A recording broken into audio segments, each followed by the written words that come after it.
안녕하십니까? 데이터 과학의 기초 두 번째 과제 발표를 시작하겠습니다. 저희가 발표할 내용은 나이브 베이즈 분류와 디시전 트리, 클러스터링, 어소시에이션 룰즈, 로지스틱 리그레이션 총 5가지이며 저는 그중 나이브 베이즈 분류와 디시전 트리 발표를 맡은 김현우입니다.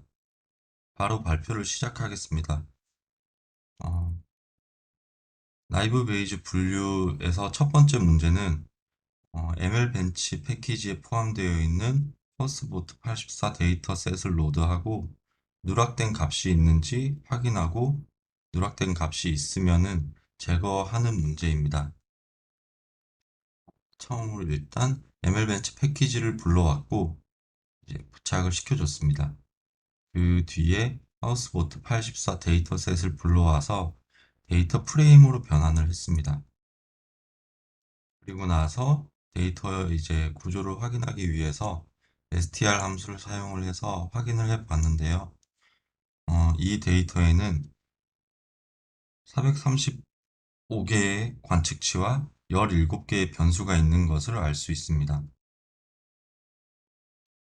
그리고 누락된 값이 있는지 확인하고 제거하기 위해서 sumISNA 함수를 사용을 했고요.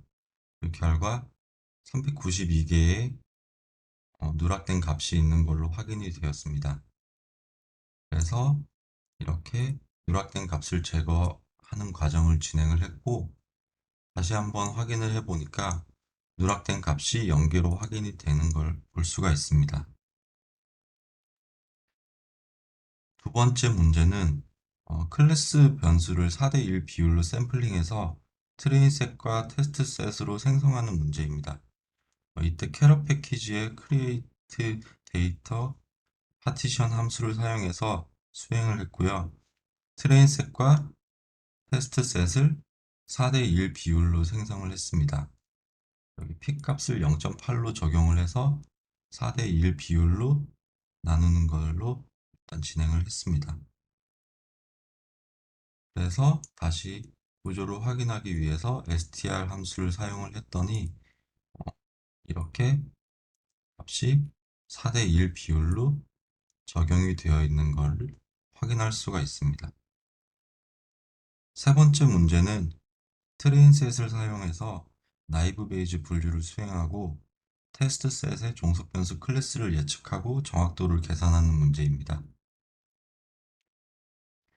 나이브 베이즈 분류를 수행하기 위해서 21071 패키지를 설치하고 적용을 했습니다.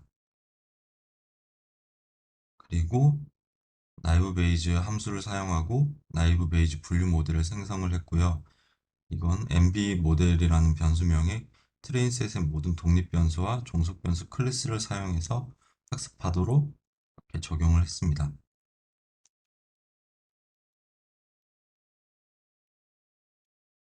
그리고 이 프리딕트 함수를 사용을 해서 테스트셋의 종속 변수 클래스를 예측하고 예측 결과는 이 변수의 지정된 변수명에 저장될 수 있도록 했습니다. 그 후에 컴퓨전 매트릭스 함수를 사용을 해서 정확도를 계산을 했고요. 트레인셋에서의 정확도는 보시다시피 0.9198로 나오고 테스트셋의 정확도는 0.8889가 된 것을 확인할 수 있습니다.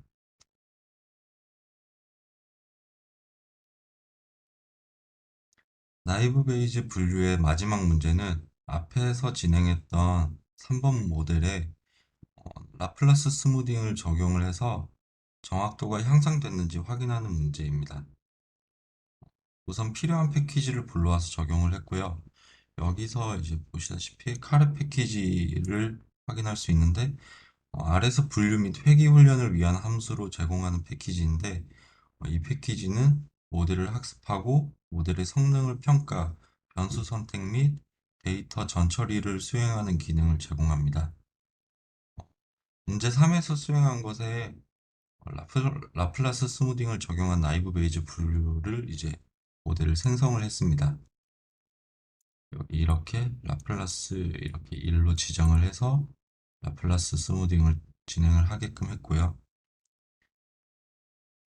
우선 라플라스 스무딩 값을 1로 설정을 해서 정확도를 보았을 때는 여기서 보시듯이 값이 앞에 문제 3에서 봤던 것처럼 0.9198, 그리고 여기 이제 테스트 셋에서도 0.8889로 값이 동일한 걸로 확인할 수 있습니다.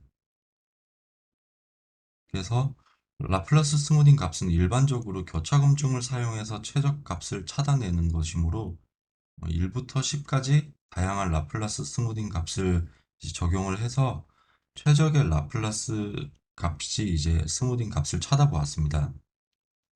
이렇게 새로운 이제 데이터 프레임을 하나를 만들어서 안에 1부터 10까지 진행을 한 라플라스 이제 값을 적용한 나이브 베이지 분류를 수행을 했습니다.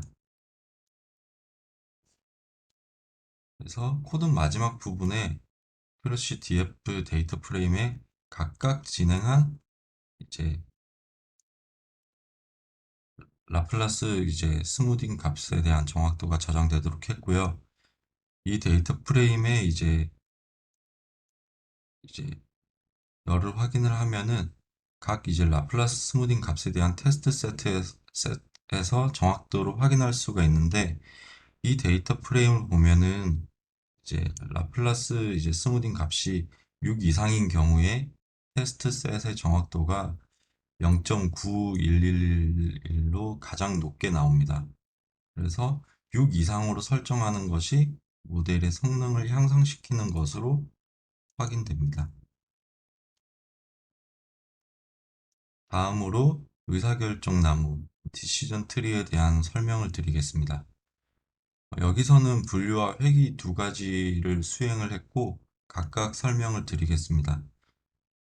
첫 번째 문제는 알파트 패키지에 있는 데이터셋 스테이지 C를 로드를 하고 마지막 두 관측치, 이제 종속 변수를 제거한 두 관측치를 테스트 셋으로, 그리고 그 외 모든 관측치를 트레인 셋으로 가져오는 문제입니다. 우선 스테이지 C 데이터 셋을 로드를 하고, 이렇게 앞에 여타 진행했던 거랑 똑같이 str 함수를 사용을 해서 구조를 확인을 했습니다. 이제 테일 함수도 사용을 해서 구조도 어떻게 만들어져 있는지 전체적으로 확인을 해봤습니다. 그리고 스테이지 C 트레인 변수 안에 이제 마지막 두 관측치를 제외한 모든 관측치로 구성된 트레인 셋을 만들어줬고, 그리고 테스트 셋에 이제 종속 변수가 제거한 후에 테스트 셋으로 만들어 주었습니다. 그 뒤에 str 함수를 사용을 해서 각 세트의 이제 구조를 확인을 했습니다. 이렇게 각 세트의 구조가 제대로 반영이 되어 있는 걸 확인할 수가 있습니다.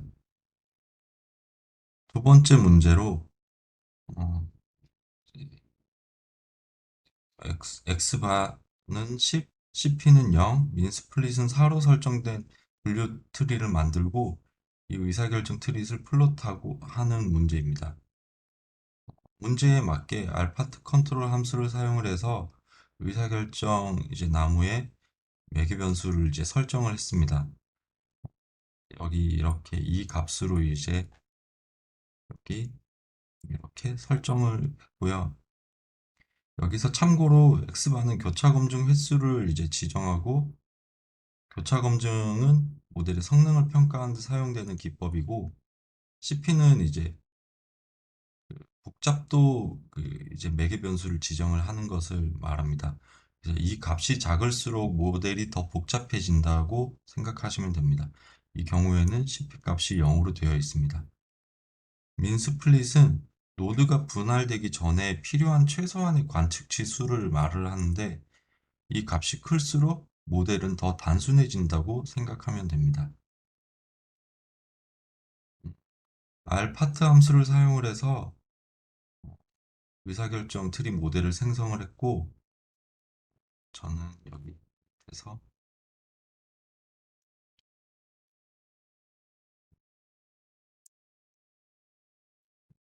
종속 변수는 플로이드이고, 독립 변수는 나머지 모든 변수를 이제 적용을 했습니다.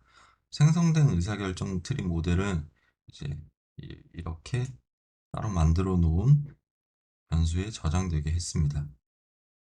그 뒤에 알파트 플롯 함수를 사용을 해서 앞에서 저장해 놨던 의사결정 트리를 시각화를 했습니다. 다음으로 의사결정 트리를 이제 최적의 복잡도 매개 변수를 기준으로 가지치기를 하고,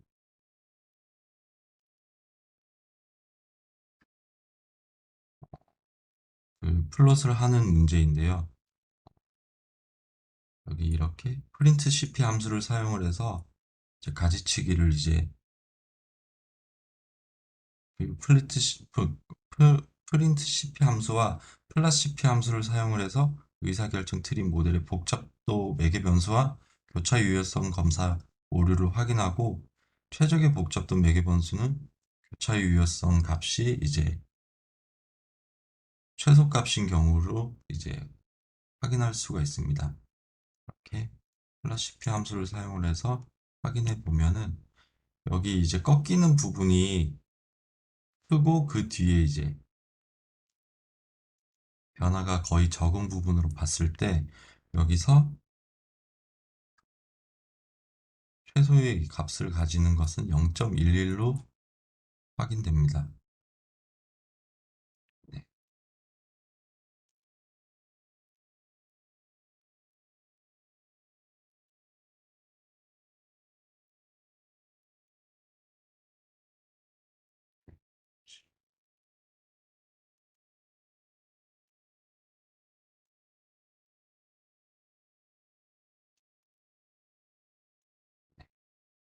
그래서 서머리 함수로 전체적인 일단 이것도 한번 확인해 봤고,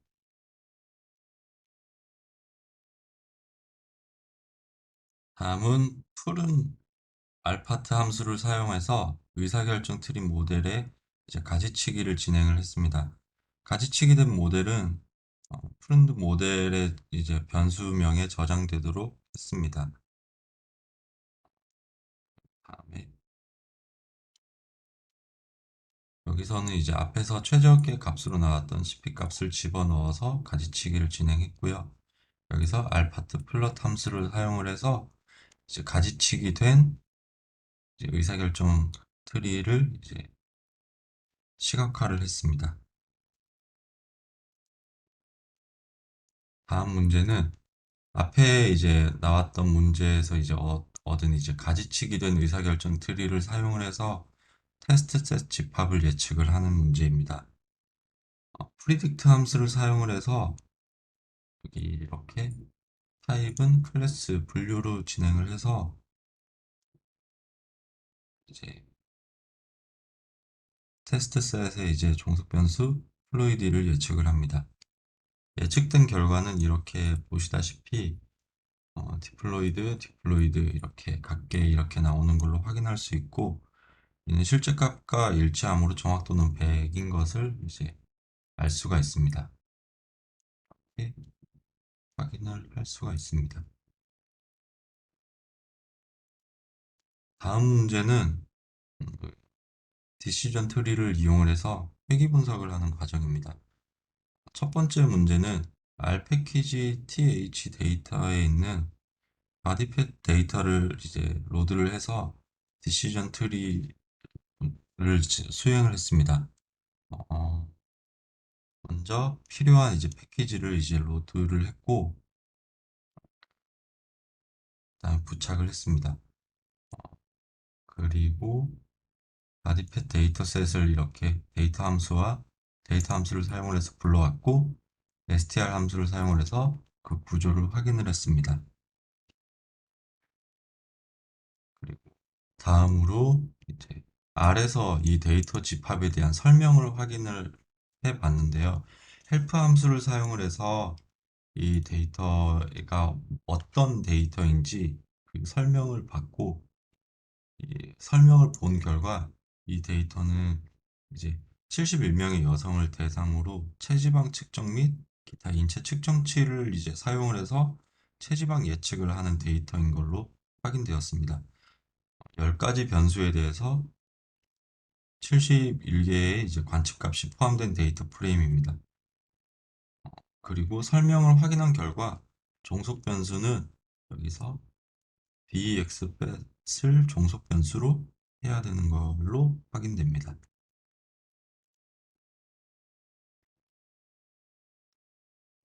다음 문제로 이제 x반은 10, cp는 0, 민스플릿은 8로 설정된 회귀 트리를 만들고 의사결정 트리를 이제 플롯하는 문제입니다. 앞에서 진행한 거랑 동일하게 알파트 컨트롤 함수를 사용을 해서 안에 적용되어야 될 값을 넣어서 수행을 했습니다.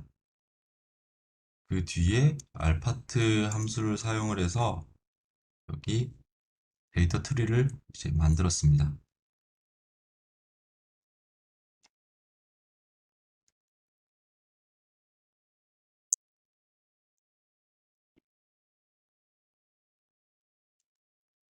그 다음에 알파트 플롯을 사용을 해서 이렇게 시각화를 해봤고요.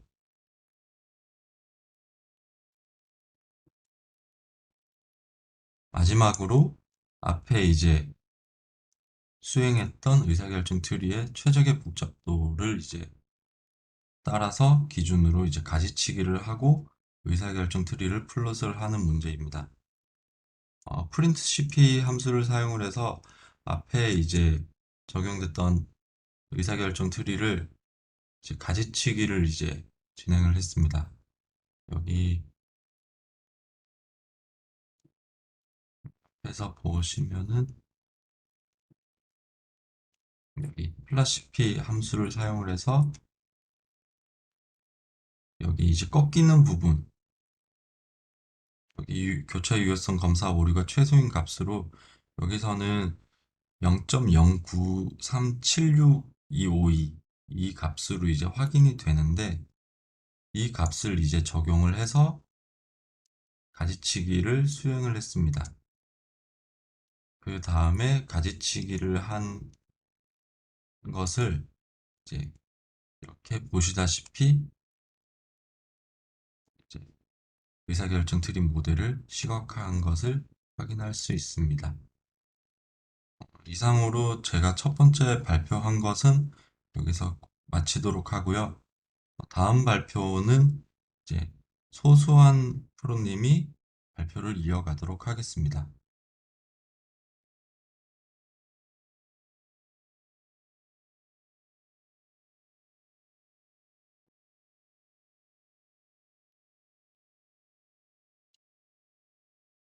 안녕하세요. 저는 B팀의 클러스터링과 어소시에이션 룰을 발표를 맡은 소수원입니다. 바로 문제를 해결해 보도록 하겠습니다. 먼저 1번 같은 경우에는 이제 데이터 집합, 그러니까 데이터셋 Y를 이제 사용해 갖고 질문에 답하라는 내용이고요. 그래서 이제 와인 데이터셋을 로드하고 이제 독립변수 X와 종속변수 Y를 각각 생성하라는 문제네요. 그래서 이제 와인 데이터 프레임을 먼저 불러왔고요. 그다음에 이제 와인의 구조를 보니까 이제 클래스는 와인이 등급을 나타내는 이런 범주형 변수인 것 같고요. 그 밑에는 이제 와인이 여러 가지 좀 화학적 특성들을 나타내는 뉴메릭 변수들인 것 같습니다. 이 뉴메릭 변수들이 등급을 결정하는 그런 게 아닌가 해서 이제 클래스를 종속 변수로 설정하고 나머지 변수들을 독립 변수로 설정해서 이제 x는 이제 클래스를 제외한 나머지 그리고 y는 이제 클래스 이렇게 설정을 했습니다. 이렇게 1번을 해결했고요. 이제 2번은 이제 그 독립 변수 집합이 크기를 이제 조절할 건데요. 아까 올려보면은 이렇게 0점대도 있고 이렇게 100위짜리도 있고 1000위짜리 수도 있는데요. 이 독립 변수 간 스케일 차이를 좀 줄이기 위해서 이제 함수를 사용해 갖고 독립 변수에 대한 스케일링을 좀 수행했고요. 이렇게 서머리로 요약한 걸 확인해 보면은 이제 평균값이 0, 평균이 0에 되게 이렇게 설정했습니다. 잘 진행된 게 보이고요. 이렇게 2번도 해결했습니다. 3번에서는 이제 독립변수 집합을 사용해서 싱글 그리고 컴플리트, 에버리지 방법으로 이제 계층적 클러스터링을 수행하고 이제 덴드로그램을 플롯으로 이제 차트로 나타낼 건데요. 이제 계층적 클러스터링을 수행해서 데이터를 나무 구조의 계층적 구조로 이제 나타낼 건데 이제 세 가지 연결 기준을 사용해서 이제 클러스터링을 하고 그리고 시각화를 할 겁니다. 그래서 여기는 이제 이 와인 데이터를 유클리드 거리로 계산한 다음에 이 d라는 변수에 저장하는 과정이고요. 그리고 이제 문제가 시키는 대로 이렇게 수행을 하고 이제 플롯으로 이제 시각화 해보면은 싱글은 이제 여기서 퍼져나가서 좀 고립된 군집을 찾아가고 있고 컴플리트는 이제 각 군집이 내부 응집정이 잘 형성됐고 에버리지는 이제 중간 형태의 모형을 보여주고 있습니다. 이렇게 3번 문제도 해결했고요. 4번에서는 이제 문제가 그 최소한 두 가지 방법으로 이 최적의 K를 구하라는 이제 문제고요. 여기서 이제 두 가지 방법은 저는 그 sum of square이랑 sum of squared error랑 그리고 실루엣 메소드를 사용했고요. K 값이 증가함에 따라서 이제 SSE가 어떻게 변하고 엘보우 포인트는 어딘지 이제 확인해 보겠습니다. 이제 1에서 10까지 K 값에 대해서 그 K-민 알고리즘을 이제 실행하고 각각의 이제 SSE 값을 계산했습니다. 그래서 이제 플롯을 이제 차트를 그려보면은 이렇게 엘보우 포인트가 이렇게 3으로 확인되는 모습을 볼 수 있고요. 그 다음으로는 이제 2부터 10까지 K 값에 대해서 K-민 알고리즘을 실행하고 각각의 실루엣 개수를 계산했는데요. 이렇게 플롯 함수를 사용해서 나타내 보면은 이제 이 군집이 얼마나 잘 구분됐는지 이 1의 값으로 가까울수록 이제 잘 구분되어 있다고 하잖아요. 그래서 보면은 3이 가장 높기 때문에 여기도 마찬가지로 K 값이 3이 적합하다 이런 판단을 내렸습니다. 이렇게 4번을 해결했고요. 어, 5번 같은 경우에 이제 독립변수 세트 설정을 이용해서 K는 3을 이용해서 이 K 평균 군집화를 수행하고 그 정해진 시드 값을 사용해서 동일한 결과를 얻었는지 확인하고 이제 종속 변수 집합과 비교하는 문제인데요. 아까 전에 그 실루엣 계수나 이제 다 그 엘보우 포인트가 다 3으로 이제 확인됐기 때문에 그렇게 할 거고 이 시드 값을 정해주지 않으면 할 때마다 데이터가 달라지기 때문에 여기서 정해준 이제 시드 값을 넣었고요. 어, 그리고 이제 앞에서 K 값이 3으로 나왔기 때문에 이렇게 3을 넣고 이렇게 군집화된 결과를 이렇게 좀 산점들을 통해서 확인해 봤습니다.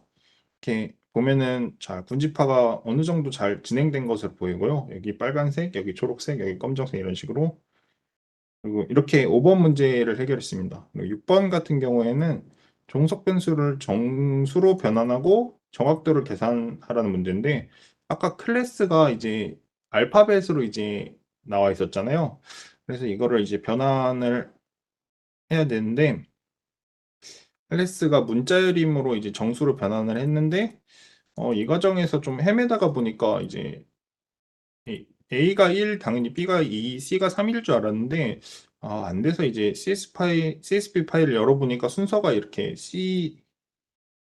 A, B 순서대로 되어 있더라고요. 그래서 이제 아까 봤듯이 가장 먼저 있는 B를 1, 그리고 그 다음에 A를 2, 그리고 C를 3으로 이렇게 넣어서 이렇게 설정을 하고 나서 네, 설정을 하고 나서 이제 이렇게 변환시켰습니다. 그래서 이제 정확도를 계산해 보니까 0.966 그러니까 97%의 정확도를 이렇게 보여줘서 이 K-means 클러스터링 방법이 이 와인 데이터에 적합하다고 결론을 내렸습니다.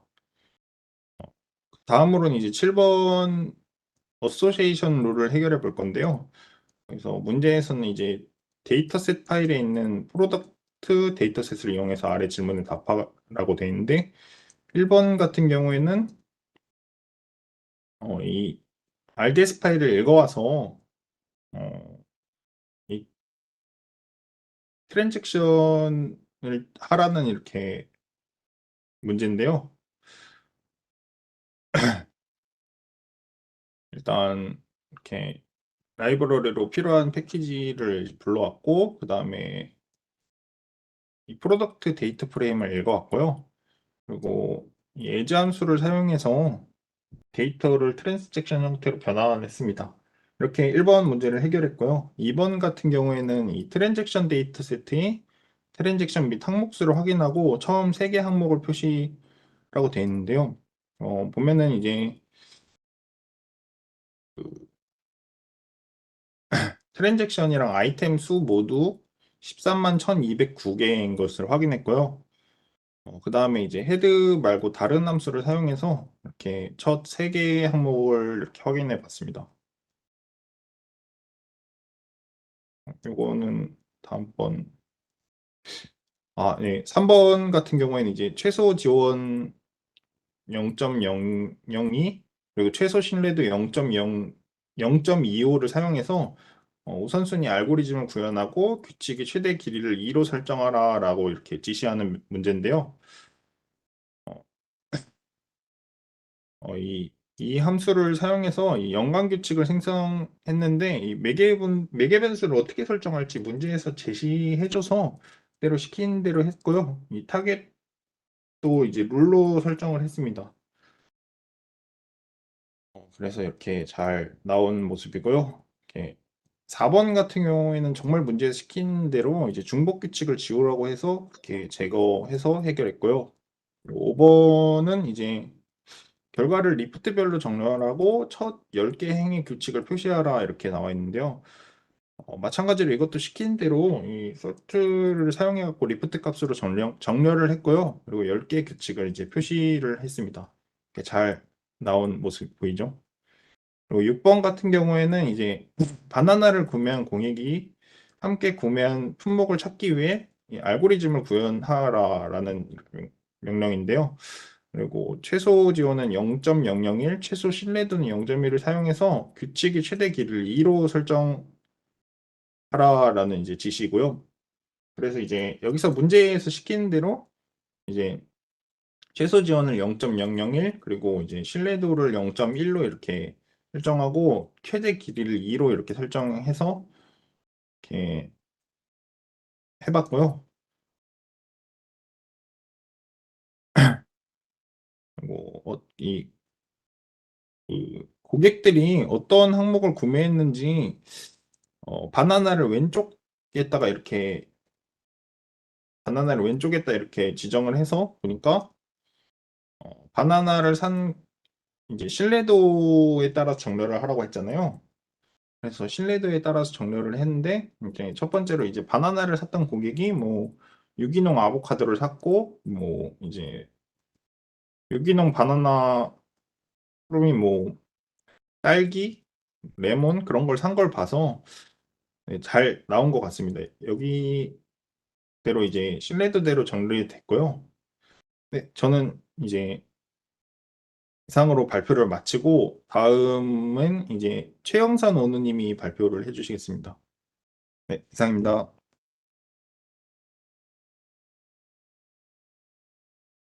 네, 안녕하세요. 저는 로지스틱 리그레션 문제를 맡은 최영선입니다. 첫 번째 문제는 그 메스라는 R 패키지 안에 있는 바이옵시라는 데이터를 활용을 해서 이제 첫 번째 문제는 그걸 로드를 하고 두 번째 문제는 그 데이터셋의 구조를 확인을 하고 그 데이터의 설명을 먼저 보라는 문제고요. 세 번째 문제는 결집치를 삭제하라는 문제입니다. 한꺼번에 진행을 했는데요. 레스를 이제 불러오고 바이옵시 데이터를 확인을 해보고 구조를 보니까 699개 행에다가 11개의 변수가 있는 걸 확인을 할 수 있었습니다. 그리고 이제 특징을 보니까 마지막에 클래스 변수에 이제 2개 레벨 B9, malignant라는 그 레벨로 있는 것을 확인을 해서 이게 클래시피케이션 문제가 될 것으로 예상을 할 수가 있습니다. 그 설명을 보기 위해서 헬프 함수를 써서 이제 그 설명을 오른쪽에서 확인해 보니까 바이옵시 데이터는 그 무방암 환자에 대한 데이터였고, 무방암 환자의 그 세포를 검사한 그 결과들이 그 변수로 저장된 데이터임을 이제 확인을 할 수 있었습니다. 클래스는 B9, 양성, 멜리그넌트, 악성 이렇게 2가지 클래스로 분류되는 데이터입니다.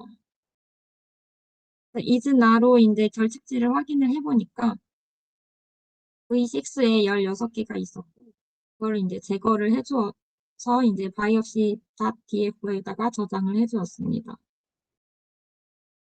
확인하니까 이제 행이 683개로 16개 줄어든 것을 확인을 할 수 있었습니다.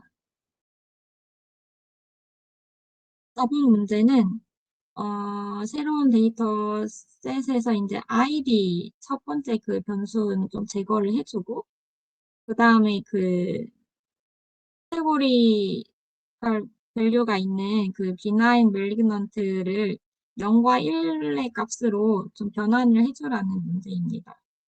그래서 먼저 그 ID 변수가 첫 번째 열에 있었으니까 이제 빼주었고, levels라는 함수를 쓰면 그 클래스 변수를 0과 1로 간단하게 바꿀 수 있습니다. 이렇게 해준 결과를 이제 다시 확인해 보니까 그 ID 변수가 빠졌고요. 클래스 변수는 이제 0과 1로 잘 바뀐 걸 확인할 수 있습니다. 그 양성이 B9이 0이고 멜리그넌트가 1입니다. 악성. 이번 문제는 학습과 테스트 데이터를 이제 7대3으로 나누고 로지스틱 회귀를 해주는 문제입니다. 세시드를 설정을 해주고 근데 70%는 이제 학습 데이터에 넣어주었고요. 각각 만들어준 다음에 로지스틱 회귀는 그 제너럴라이즈드 그 리니어 모델 그 함수를 써서 이제 만들 수가 있는데 클래스를 종속 변수로 하고 나머지 독립 변수 전체를 이제 그 독립 변수로 넣어주었고 이제 학습 데이터를 가지고 학습시켰습니다.